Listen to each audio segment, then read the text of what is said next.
So hello everyone, स्वागत है आप सभी का हमारे YouTube platform the physics game पर। मैं पार्थ श्रीवास्तव स्वागत करता हूं हमारे इस बेहतरीन से ऑनलाइन प्लेटफॉर्म पर, जहां पर हम आपके लिए स्टडी रिलेटेड कंटेंट प्रोवाइड करते रहते हैं। और हमारी इस सीरीज़ यानी कि हम यहाँ पर बोर्ड्स के लिए, CUET एस्पिरेंट्स के लिए और जिन्हें भी देख रहे हैं उन सब के लिए हम एक नई सीरीज़ शुरू कर रहे हैं। यानी कि हम यहाँ पे क्लास 12th की केमिस्ट्री को यहाँ पे पूरा हम यहाँ पे शुरू कर रहे हैं। शुरू से लेके पूरा एंड तक हम इस पूरी सीरीज में पढ़ाएंगे केमिस्ट्री को, सारे के सारे डाउट्स क्लियर करेंगे, वगैरह वगैरह जितनी भी चीज़ होंगी सब आप क्लियर हो जाएंगी। बस आप इस वीडियो को लाइक करिए, वीडियो बने रहिए, चैनल को सब्सक्राइब करिए ताकि ऐसे ही आपको लगातार वीडियोस मिलती रहे। तो आज यहाँ पर हमारा ये पार्ट 2 होने वाला है। एक मिनट रुक जाइए ज़रा, मैं पेन यहाँ पे आपके लिए देख लूँ, 1 सेकेंड। हाँ ओके, तो देखिए आज हमारा इस वीडियो का ये यहाँ पे लिख रहा पार्ट 2 यहाँ पे ये होने वाला है। और यहाँ पर हम बात करने वाले हैं कि राउल्ट लॉ क्या होता है, राउल्ट्स लॉ एक हेनरीज लॉ का स्पेशल केस कैसे बन जाता है, आइडियल सोल्यूशन क्या होता है और नॉन आइडियल सोल्यूशन क्या होता है। तो हम इस वीडियो में बेसिकली इसी के बारे में बात आज करने वाले हैं। तो चलिए वीडियो में चलते हैं हम आगे। सबसे पहला टॉपिक यहाँ पे हमारा, जैसे कि मैंने बताया, राउल्ट्स लॉ है। ये कुछ ज़्यादा बड़ा बन गया, आई थिंक। एक मिनट इसको इरेज कर लेते हैं। Okay, so without any tension let's start. Okay and it's done. हाँ, तो देखिए राउल्ट्स लॉ जो है, एक सेकेंड गाइस, एक सेकेंड।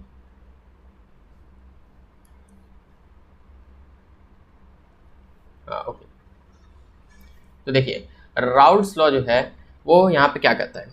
राउल्ट्स लॉ बेसिकली हम यहाँ पे बात कर रहे हैं, इसका अगर हम लोग दूसरे टॉपिक से भी नाम देख लें, पर आप देख लीजिए ताकि NCERT में आपको पता चलता रहे कि vapour pressure of liquid solutions के में बात करें। यानी कि जो हमारा ये राउल्ट लॉ है, ये हमारा जैसे कि लिक्विड इन लिक्विड सॉल्यूशंस की बात यहाँ पे कर रहा है। हमने जैसे कि पिछले लेक्चर में क्या पढ़ा था, हमने हेनरीज लॉ के बारे में लास्ट में पढ़ा था कि हेनरी लॉ जो था वो बताता है गैस इन लिक्विड के बारे में। राउल्ट लॉ जो है वो आपका लिक्विड इन लिक्विड के बारे में, यानी कि लिक्विड आपका सॉल्वेंट है, लिक्विड ही आपका सॉल्यूट भी है। वहाँ पे आपका गैस सॉल्यूट था, लिक्विड सॉल्वेंट था। तो राउल्ट्स लॉ यहाँ पर, राउल्ट्स लॉ क्या बोलता है? राउल्ट्स लॉ बेसिकली यहाँ पर जो आपका बोलता है, हम आपको NCERT के अकॉर्डिंग पढ़ा रहे हैं, तो NCERT के अकॉर्डिंगली अगर हम लोग यहाँ पे आपको लिखवाएं डेफिनेशन या ये लॉ क्या स्टेट करती है, तो आइए सबसे पहले देखते हैं। तो जो राउल्ट्स लॉ था उसने ये बताया था कि लिक्विड इन लिक्विड, जब लिक्विड आपका सॉल्यूट बन के लिक्विड नाम के सॉल्वेंट में जब प्रेजेंट तो उसकी सॉल्बिलिटी क्या होगी, उसके बारे में इन्होंने बताया था। और उनकी लॉ ये बात बताती है कि किसी भी एक सेकेंड गाइस, तो किसी भी सोल्यूशन लिख लीजिए। फॉर सोल्यूशन, क्योंकि हम सोल्यूशन नहीं पढ़ा तो सोल्यूशन के लिए बेटर है। For a solution of volatile liquid, यानी कि अगर हमारा एक वॉलेटाइल सोल्यूशन है, volatile solution of volatile liquid लिखो या वॉलेटाइल सोल्यूशन लिखो, कोई इम्पैक्ट नहीं है। एक सोल्यूशन जिसका वॉलेटाइल, किसी वॉलेटाइल लिक्विड का, उसमें क्या होगा अगर हम इसके अकॉर्डिंग यहाँ पे चलें, तो जो भी उस सोल्यूशन में जो भी पार्शियल प्रेशर होगा उस सोल्यूशन के कंपोनेंट का, partial pressure of each component of the solution, partial pressure of each component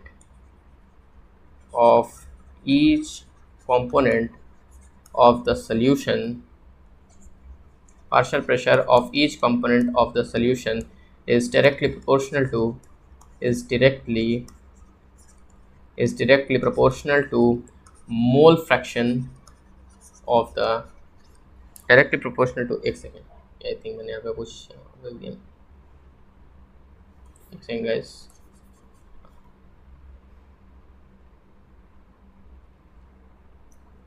हाँ, तो जो पार्शियल प्रेशर होता है each component of solution is directly proportional to mole fraction of component in the solution, mole fraction of component in the solution, बिल्कुल NCERT के accordingly मैंने यहाँ पर आपको ये डेफिनेशन लिखवाई है। थोड़ी सी वर्डिंग यहाँ पे चेंज है कि for a solution of volatile liquid, partial pressure of each component of solution is directly proportional to mole fraction of component in the solution. मतलब कि यहाँ पे बात बस वही की गई है जो हमारा किया गया था, किसमें किया गया था, हेनरी लॉ में। हेनरी लॉ में भी यही बात कही गई थी। यहाँ पे भी देख सकते हैं कि प्रेशर जो है वो हमारा मोल फ्रैक्शन यानी कि पी प्रोपोर्शनल टू यहाँ पे काई ही वेपर फिर से आ रहा है। बस वहाँ पे बात क्या था कि वहाँ पे गैस हमारा सॉल्यूट था और लिक्विड हमारा सॉल्वेंट था, तो वहाँ पे प्रेशर मोल फ्रैक्शन के डायरेक्टली प्रोपोर्शनल या सॉल्युबिलिटी के डायरेक्टली प्रोपोर्शनल था। और यहाँ पे भी वही बात कही गई है, बस यहाँ क्या है, ये लिक्विड एंड लिक्विड सोल्यूशन की बात हो रही है। अब यहाँ पे क्योंकि राउल्ट्स लॉ हेनरीज लॉ तो है नहीं, तो यहाँ पे हेनरी कांस्टेंट तो आएगा नहीं, तो यहाँ पे जो एक टर्म आया था वो आया था हमारा पी नॉट का। अब पी यहाँ पे प्रोपोर्शनलिटी साइन को उठा के पी नॉट का यहाँ पे ये बन गया था। अब पी नॉट को अगर हम ऐसे नॉर्मली कह दें तो राउल्ट्स कांस्टेंट भी हो सकता है, लेकिन पी नॉट को एक दूसरा नाम दिया गया था जो यहाँ पे क्या बताता था, ये बताता था आपका यहाँ पर वेपर प्रेशर के बारे में, ये आपका वेपर प्रेशर के बारे में बताता था। राउल्ट्स कांस्टेंट सब चाहे से लिख सकते हैं। तो जो आपकी हेनरी लॉ थी वो P equals to K H chi थी और ये P equals to P naught chi थी। और अगर हम यहाँ पे दो कंपोनेंट के लिए मान के चलें, क्योंकि हमें दो कंपोनेंट का पढ़ रहे हैं, यानी कि एक सॉल्यूट एक सॉल्वेंट, यानी कि उनका बाइनरी मिक्सचर हम पढ़ रहे हैं, तो ऐसे मान लेते हैं कि हमारा एक कंपोनेंट ए है, तो उसका कितना हो जाएगा, जैसे मान लीजिए ये हो गया आपका पी ए हो गया, सॉरी एक सेकेंड, तो देखिए ये आपका पी ए हो गया और ये पी ए क्या हो जाएगा, पी नॉट काई ए। क्यों हो जाएगा, क्योंकि P प्रोपोर्शनल टू काई होता है, ये यहाँ पे लिखा ही हुआ है, तो पी ए प्रोपोर्शनल टू काई ए हो जाएगा कि नहीं, बिल्कुल हो जाएगा। और अगर हम यहाँ पे सिमिलरली बात करें कंपोनेंट बी की, तो कंपोनेंट बी भी आपका ऐसे ही हो जाएगा, P B equals to P naught chi B, ये भी आपका बन जाएगा। तो P A equals to P naught chi A बन गया, P B equals to P naught chi B बन गया। अब इसी का हम टोटल यहाँ पे प्रेशर निकाल लेते हैं, नेक्स्ट पेज पे चलते हैं। तो अगर हम यहाँ पे टोटल वेपर प्रेशर निकालने की बात करें, पार्शियल वेपर प्रेशर मीन्स, तो ये हो जाएगा आपका p A plus P b, p t is equals to, और according to Dalton's law of partial pressure, तो ये हमारा यहाँ पे डेल्टन्स लॉ भी यहाँ पे कहता है, according to Dalton's law of partial pressure. Dalton ने भी यही बात बोली थी कि किसी भी सोल्यूशन का अगर हम यहाँ पर टोटल उसका पार्शियल प्रेशर निकालते हैं, तो उस केस में उस सोल्यूशन में जितने भी कंपोनेंट्स हैं उन सब का हम यहाँ पे पहले प्रेशर कैलकुलेट करेंगे, फिर उन सब को एक साथ जोड़ के हम जाके टोटल यहाँ पे पार्शियल प्रेशर उसका निकालेंगे उस सोल्यूशन का। तो लिक्विड सोल्यूशन की बात हो रही है, तो उसका हम यहाँ पे टोटल पार्शियल वेपर प्रेशर यहाँ पे निकाल रहे हैं या पार्शियल प्रेशर निकाल रहे हैं। तो P T equals to P A plus P B हो गया। तो अब ये पी टी जो रहेगा इसको हम लिख देंगे क्या, पी नॉट काई ए plus P naught chi B, P naught chi B. ये पता नहीं क्या लिखा गया है, एक सेकंड गाइस, थोड़ी बहुत गलतियां हो जाती हैं यार मेरे से भी, 1 सेकेंड, 1 मिनट, ये क्या हो गया, 1 minute, 1 minute, don't take tension. हाँ 1 सेकेंड,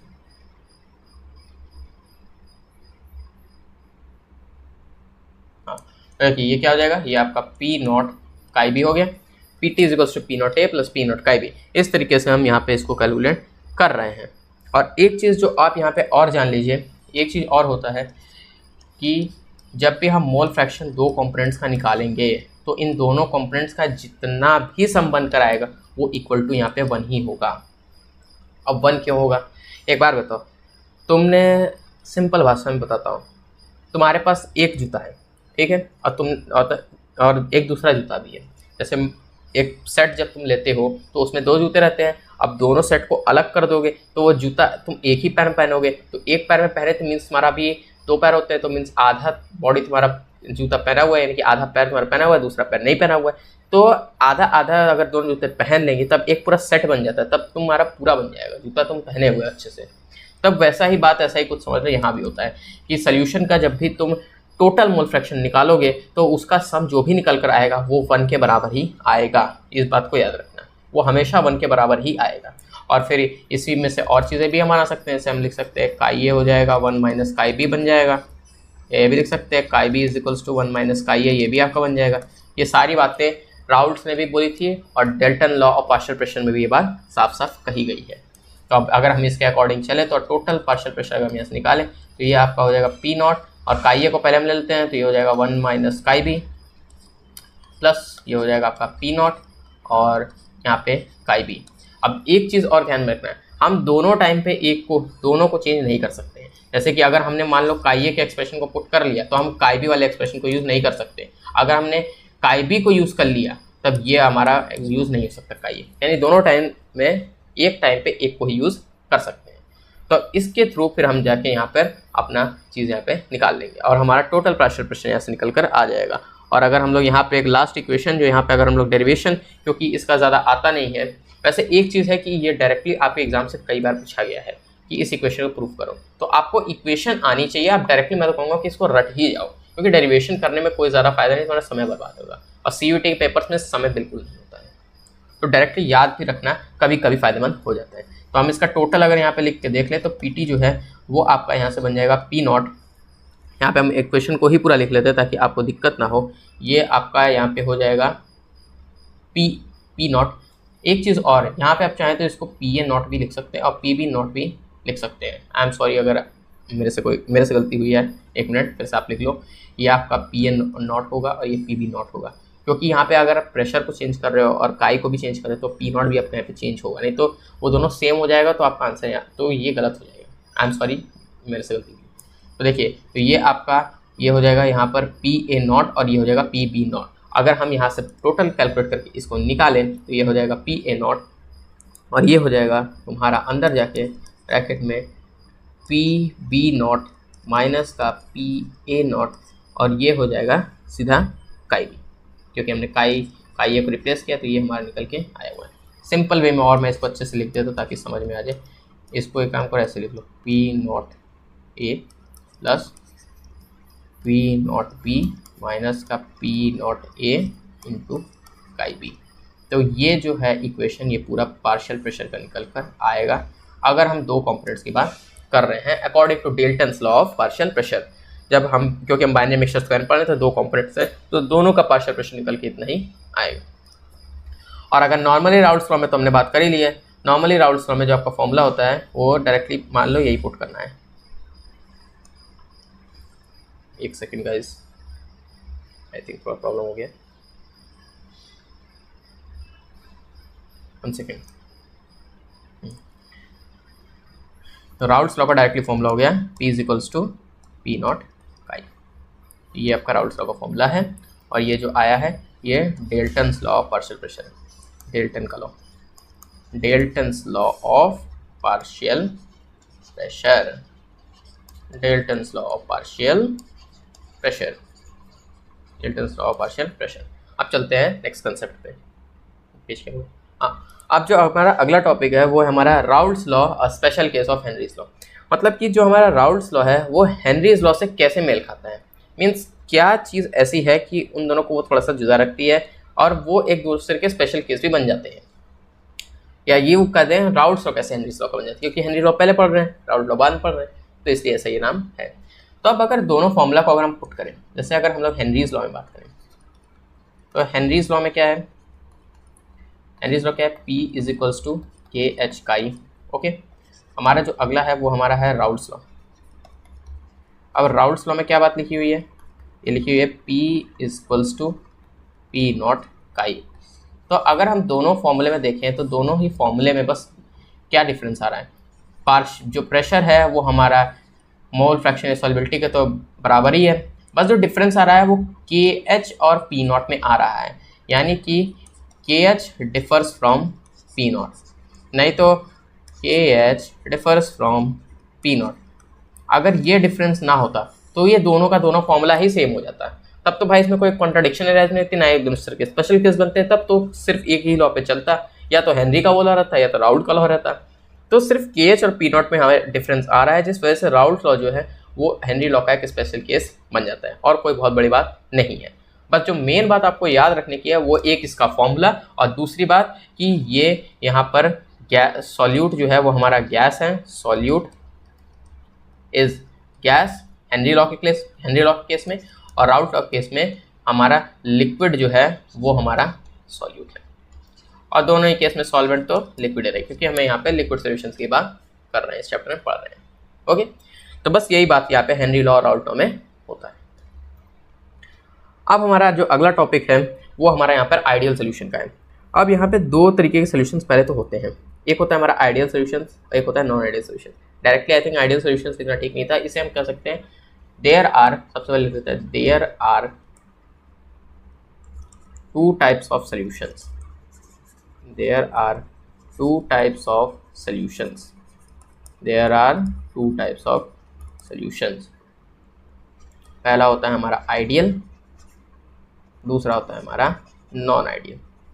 अब दोनों में डिफरेंस क्या होता है सर, आप ये बताइए। आइडियल नॉन आइडियल हमने सुन तो लिया, लेकिन डिफरेंस क्या होता है? तो एक चीज़ रखिए, बहुत सिंपल सा डेफिनेशन है, कोई बहुत बड़े कोई ऐसे कोई खतरनाक यहाँ पे केमिस्ट्री नहीं है। आइडियल जो होता है वो बस ओबे करता है राउल्ट्स लॉ को। क्या करता है? ओबे, यानी कि राउल्ट लॉ को मानता है, राउल्ट लॉ की बात मानता है। राउल्ट लॉ में जो भी बात कही गई है वो इसको साफ शुद्ध तरीके से मानता है कि एकदम सही लॉ है, इससे कोई खतरनाक चीज़ नहीं है, बहुत आसान है, सारी बातें इसकी मानेगा, कोई इससे कॉन्ट्रडिक्शन राइज नहीं करेगा। अब जो नॉन आइडियल होता है वो थोड़ा सा दगाबाज होता है, थोड़ा सा दगाबाज होता है। दगाबाज क्यों होता है? क्योंकि राउल्ट लॉ की बात ही नहीं मानता है। वो कहता है कि राउल्ट लॉ गलत है, राउल्ट लॉ को मैं नहीं मानूंगा, not obey Raoult law, Raoult's law. पूरा लिख लेता हूँ भाई, तुम लोग बोलोगे कि भाई सर की इंग्लिश ही खराब है। Do not obey Raoult's law. और भी कुछ करेक्शन करना हो तो बता दो। Do not obeys Raoult's law, यानी कि आइडियल सोल्यूशन वो सोल्यूशन होता है जो कि राउल्ट्स लॉ को ओबे करता है, नॉन आइडियल सोल्यूशन होता है जो राउल्ट्स लॉ को ओबे नहीं करता है। और बेसिकली अभी हम बात करने वाले हैं आइडियल सोल्यूशंस की।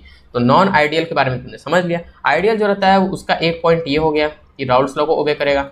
दूसरा पॉइंट जो होता है वो ये होता है कि इसमें ए इंट्रैक्शंस जो होती हैं वो equal to A B interactions होती हैं, या कहें बी बी इंट्रैक्शंस भी ए बी इंट्रैक्शंस के बराबर होती हैं। अब आप पूछोगे कि ये ए बी बी बी ये सब क्या है? तो ए और बी बी का मतलब कि सेम तरीके के कंपोनेंट, सेम तरीके के कंपोनेंट, यानी कि ए सॉल्वेंट है और दूसरा ए बी सॉल्वेंट है, यानी कि ये दोनों सॉल्वेंट ही हैं, दोनों सॉल्वेंट हैं। तो इनके बीच में जिस तरीके का भी इंट्रैक्शन होगा वो इक्वल टू होगा दो अलग तरीके के कंपोनेंट के इंट्रैक्शन के थ्रू। जैसे ए को मान लो सॉल्वेंट है और बी को मान लो यहाँ पे सॉल्यूट है, तो इन दोनों का जो मिक्सचर रहेगा वो दो सॉल्वेंट के मिक्सचर के भी बराबर रहेगा, यानी कि इन दोनों में इनकी जो प्रॉपर्टीज रहेंगी वो सिमिलर होंगी, यूनिफॉर्म होगी। वही सेम चीज़ अगर दो अलग तरीके के दो सेम तरीके के कंपोनेंट हैं, अगर उनका दो अलग तरीके के कंपोनेंट के साथ इंट्रैक्शन सिमिलर रहता है, उनकी प्रॉपर्टीज यूनिफॉर्म रहती हैं, कोई डिफरेंस नहीं आता है, तब वो आइडियल सोल्यूशन की बात मानती हैं और वो आइडियल सोल्यूशन होती हैं। जबकि इस यूनिवर्स में एक बात है कि कोई भी सोल्यूशन 100% आइडियल आज तक जल्दी नहीं देखा गया है। बहुत rare of the rarest cases होता है कि हमें आइडियल सोल्यूशन मिल जाए। यानी कि एक चीज़ और भी लिख सकते हो कि ideal solution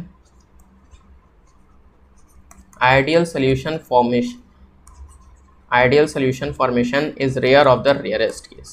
Ideal solution formation is rare of the rarest case. Rare of the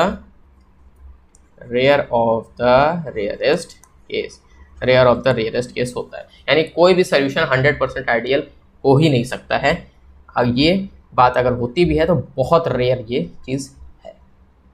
और एक चीज़ जो इसमें और आता है वो यहाँ पे हमारा डेल्टा वी मिक्सचर, यानी कि वॉल्यूम का मिक्सचर सल्यूट और सॉल्वेंट का, और जो डेल्टा एच मिक्सचर एंथैल्पी, इन दोनों जो रहेगा इनका ये दोनों जीरो के बराबर रहेंगे। डेल्टा एच मिक्सचर भी जीरो के बराबर रहेगा, डेल्टा वी मिक्सचर भी जीरो के बराबर रहेगा, यानी कि यहाँ पे डेल्टा एच और डेल्टा वी दोनों ही जीरो के बराबर होंगे। और ये राउल्ट लॉ को ओबे करेंगे और ideal solution rare of the rarest case होगा। A interaction A B interaction के बराबर होंगी, बी बी ए बी के बराबर होंगी। तो इतनी बातें आइडियल सोल्यूशन में आपके लिए अभी के लिए है, और ज़्यादा इससे ज़्यादा आपको जानने की भी कोई ज़रूरत नहीं। चलते हैं आगे। अब यहाँ पे बात है नॉन आइडियल सोल्यूशन की। अब नॉन आइडियल सोल्यूशन तो समझ लिया जो राउल्ट लॉ को ओबे ना करें। यहाँ पे सबसे पहले 4 पॉइंट ही लिख लो यार। Do not obey Raoult law, do not obey Raoult law, do not obey Raoult's law. दूसरा delta H mixture not equals to zero और डेल्टा वी मिक्सचर भी नॉट इक्वल्स टू ज़ीरो, दोनों ही ज़ीरो नहीं होगा, यानी कि कुछ ना कुछ इनका रेशियो निकल के आएगा, कुछ ना कुछ मीन्स इनका आंसर आएगा ही आएगा। अगला पॉइंट देख लो। अगला पॉइंट जो है ये rare of the rarest case नहीं है, rare of the rarest rare of the rarest नहीं है, नहीं है। यानी कि नॉन आइडियल सोल्यूशन आपको हर जगह मिलेगा। जिस भी सोल्यूशन की आप बात करेंगे, मैक्सिमम कहीं पे भी कोई भी सोल्यूशन बनाएंगे वो आपका नॉन आइडियल ही बनकर आएगा। आइडियल बनना बहुत रेयर वहाँ पे होता है, लेकिन नॉन आइडियल क्योंकि रेयर ऑफ द रेयरेस्ट नहीं है। अगला जो बात है वो यहाँ पे कि ए बी इंट्रैक्शन जो रहता है वो ए या बी इंट्रैक्शन के सिमिलर नहीं होता है। इन दोनों में कोई सिमिलैरिटी ही नहीं होती है। ये चीज़ यहाँ पे सबसे बड़ा इम्पैक्ट डालती है कि ए बी इंट्रैक्शंस कभी भी ए इंट्रैक्शंस के बराबर नहीं होंगे। यानी कि सिमिलर टाइप के जब कंपोनेंट्स होंगे उनका जो भी सम होगा या कुछ भी उनका प्रोपोर्शन निकल कर आएगा वो कभी भी दो अलग तरीके के कंपोनेंट के बनाए गए मिक्सचर के इंट्रैक्शन के इक्वल नहीं होंगे। उन दोनों में कोई भी यूनिफॉर्मिटी या सिमिलरिटी देखने को नहीं मिलेगी। ये बात है हमारे नॉन आइडियल सोल्यूशन में। नॉन आइडियल सोल्यूशन में यही बात कही गई है। अब क्योंकि यहाँ पर ये दोनों तो इक्वल नहीं होते हैं तो यहाँ पर आपके लिए एक तगड़ी बात यहाँ पर लिखी गई है। अगर हम यहाँ पे एनसीईआरटी को एक बार देख लेते हैं, एनसीईआरटी में भी देखिए यही बात लिखा गया कि नॉन आइडियल को नहीं राउल्ट लॉ को नहीं मानता है, और यहाँ पर वेपर प्रेशर या तो हाई रहेगा या तो लो रहेगा। अब आप सर पूछेंगे कि ये लो और हाई वेपर प्रेशर का क्या कंसेप्ट होता है, तो यही बात हमें यहाँ पे अब करनी है। तो यहाँ पर नॉन आइडियल सोल्यूशन में क्या रहता है कि जो हमारा वेपर प्रेशर होता है, पार्शियल वेपर प्रेशर सोल्यूशन का, कभी क्या रहता है कि वो या तो बहुत हाई रहता है हमारे सोल्यूशन के टोटल वेपर प्रेशर से। जैसे एक कंपोनेंट, जैसे मान लो कि हमने एक लिक्विड का एक कंपोनेंट उसमें है, उसका हो सकता है कि वेपर प्रेशर जो निकल के आ रहा हो वो टोटल सोल्यूशन के वेपर प्रेशर से ज़्यादा हो या उससे कम भी हो। ऐसा हो सकता है। नॉन आइडियल में ऐसे केसेस सिनेरियो बन सकते हैं। तो वहाँ पर दो तरीके के कंसेप्ट वहाँ पे लगते हैं जो नॉन आइडियल के अंदर ही आते हैं, और ये दो कंसेप्ट होते हैं। इसमें पहला कंसेप्ट आपका केस जो बनता है वो बनता है आपका पॉजिटिव डेविएशन का। वो होता है यहाँ पे पॉजिटिव डेविएशन, और अगर हम लोग इसको अच्छे से लिखा जाए तो ये होता है positive deviation from Raoult's law. Positive deviation from Raoult's law. अब राउल्ट्स लॉ में पॉजिटिव डेविएशन का खेल आता है।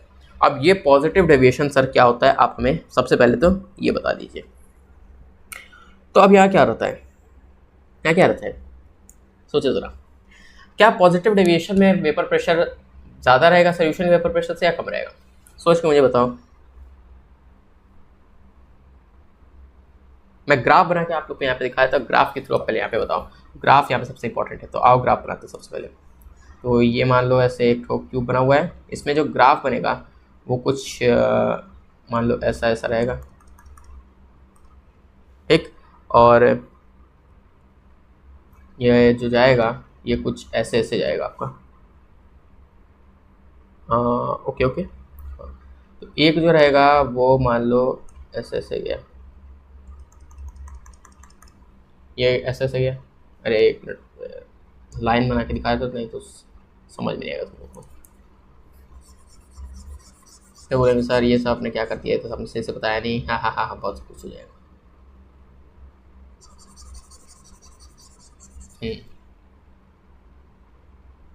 मैं आपको यहाँ पे ग्राफ बना के दिखाता हूँ, ग्राफ के थ्रू बताऊँ। ये थोड़ा सा वो बन गया। हाँ, तो यहाँ पे हम ड्रॉ करते हैं आप सभी के लिए ग्राफ। जैसे मान लो ये ग्राफ कुछ ऐसे यहाँ पे जाता है। ड्राइंग पे उतनी मत जाना। अब एक होता है कि ये ऊपर से मुंह निकल जाता है इसका, ओके, और ये चारों तरफ निकलता है।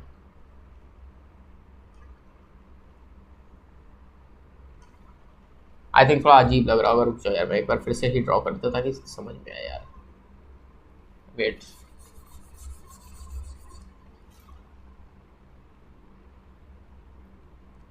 यार थोड़ा सा सही नहीं बन रहा है यार, टेंशन नहीं लेने का। एक मिनट रुक जाओ। हाँ, तो देखो ग्राफ हम यहाँ सबसे पहले बनाते हैं। ग्राफ के थ्रू बताओ कि पॉजिटिव डेविएशन का ग्राफ कैसा होता है। मैं दो ग्राफ यहाँ पे बनाने वाला हूँ। ड्राइंग पे मत जाना, मैं पहले बता रहा हूँ, ड्राइंग मेरी बहुत वीक हो चुकी है। वैसे मैं ड्राइंग बहुत अच्छा था, ड्राइंग एक समय मेरी बहुत अच्छी थी। मैं ड्राइंग में भाई हमेशा मेरे अच्छे नंबर आते थे, ए ग्रेड ही मुझे मिलती थी।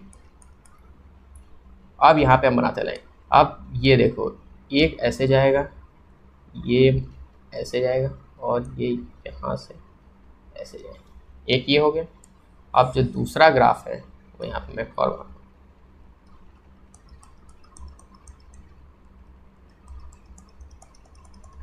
ये कुछ ऐसे बन रहा है ग्राफ।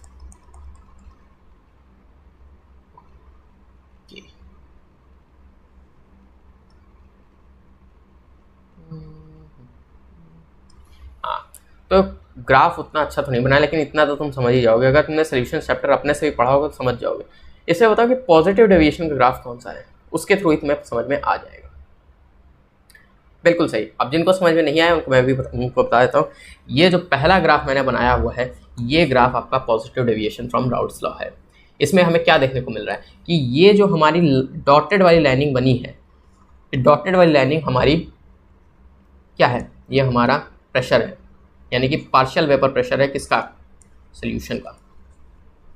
यानी टोटल सोल्यूशन का जो पार्शियल वेपर प्रेशर है उसका जो डॉटेड लाइनिंग जो मैंने यहाँ बनाई है वो इसका यहाँ पे रिप्रेजेंट कर रहा है। अब जो हमारा एक पर्टिकुलर कंपोनेंट का एनसीईआरटी के थ्रू हम देख रहे हैं यहाँ पे, अगर हम लोग एक पर्टिकुलर कंपोनेंट के थ्रू अगर हम यहाँ पे बात करें तो यहाँ पे क्या देखने को मिल रहा है कि इंट्रैक्शन से जब क्या कहते हैं, जो आपकी पार्शियल वेपर प्रेशर है एक गिवन सॉल्यूट का, एक गिवन कंपोनेंट का, वो यहाँ पर नॉर्मली सोल्यूशन के वेपर प्रेशर से ज़्यादा जा रहा है। और अगर ये ज़्यादा जा रहा है मतलब कि तब उस केस में हमें पॉजिटिव डेविएशन देखने को मिल रहा है। यानी कि यहाँ पर हम क्या कह सकते हैं, क्या कह सकते हैं, सोचो थोड़ा, सोचो। आई थिंक तुमने सोच लिया होगा। यहाँ पर क्या होता है कि ये जो इंट्रैक्शन ऊपर की तरफ जा रही है ये आपका यहाँ पर ए कंपोनेंट का है, यानी कि ये आपका ए ए इंट्रैक्शन यहाँ पे हो जाएगा। और ये जो नीचे है ये आपका ए बी इंट्रैक्शन है। अब क्योंकि ए वाला ऊपर जा रहा है, ए बी वाला नीचे जा रहा है, तो हम यहाँ से क्या डिनोट करके कह सकते हैं, आइए नेक्स्ट पेज पे चलते हैं, कि हमारा ये जो ए है वो हमारा ऊपर जा रहा है ए बी से।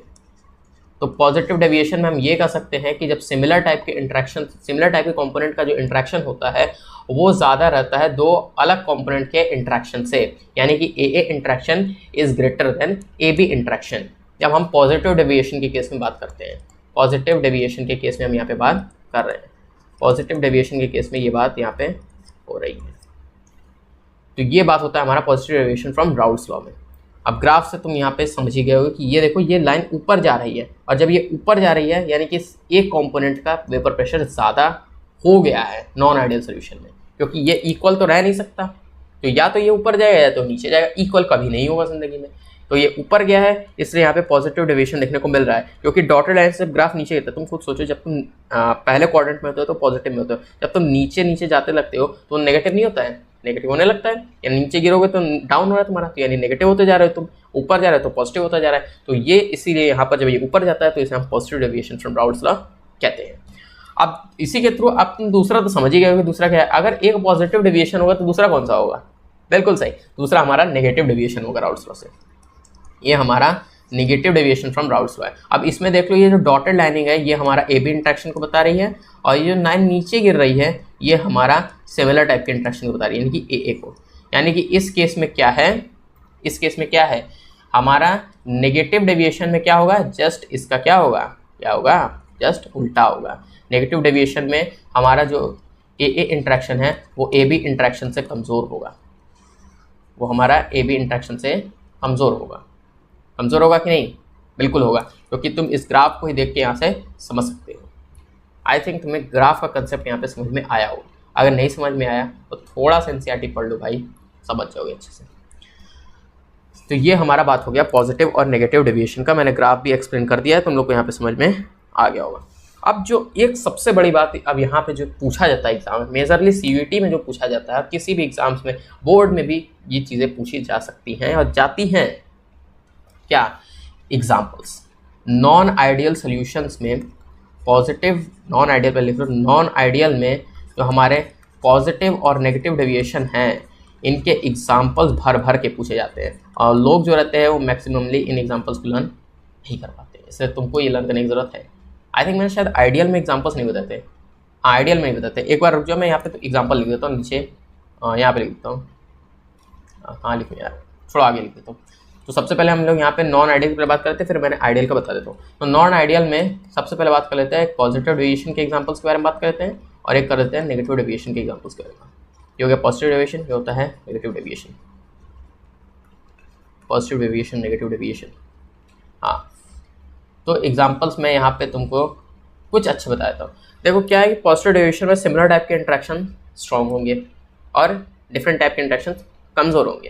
तो एक बार खुद सोचो कि पॉजिटिव डेविएशन में क्या एग्जांपल हम लोग लिख सकते हैं। सोचते रहो। मैं यहाँ पे तुम्हारे थोड़ी एनसीईआरटी के ग्राफ्स वगैरह देखता हूँ, ग्राफ्स मैंने ठीक बनाए कि नहीं। हाँ बिल्कुल, ग्राफ्स बिल्कुल लगभग ठीक ही बने हुए हैं, बहुत ज़्यादा अच्छे तो नहीं है लेकिन ठीक है, काम चल जाएगा, तो बहुत ज़्यादा प्रॉब्लम यहाँ पे नहीं होने वाली है। ओके, एक सेकेंड। तो आई थिंक तुम्हें यहाँ पे समझ में आ गया होगा।